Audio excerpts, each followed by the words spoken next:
તલાટીએ લાંબા સમયથી બેઠક ન બોલાવતા મદનપુરા વિકાસથી વંચિત રહ્યું છે। તાલુકાના સુખપર ગામથી અલગ થયા બાદ વિવાદોમાં સપડાયેલી મદનપુરા ગ્રામ પંચાયતના તલાટી દ્વારા છેલ્લા 4 માસથી બેઠક ન બોલાવાતા વિકાસના કામો અટકાવાયા છે। તો બેઠક વિના બિલો મંજૂર ન થવાથી કર્મચારીઓના પગાર પણ અટકી ગયા છે। સાથે સાથે ડીઝલ ડોર કચરો ઉપાડવાની સહિતની કામગીરી ઠપ્પ પડી હોવાના આક્ષેપ ગામના સરપંચ દ્વારા કરાયો છે।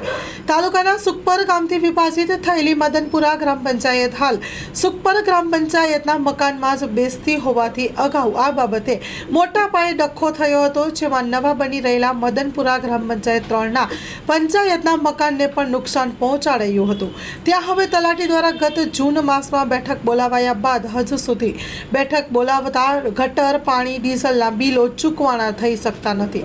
તો ગામમાંથી કચરો ઉપાડવાની પ્રક્રિયા પણ અટકી જતા ગ્રામજનો તોબા પોકારી ઉઠ્યા છે।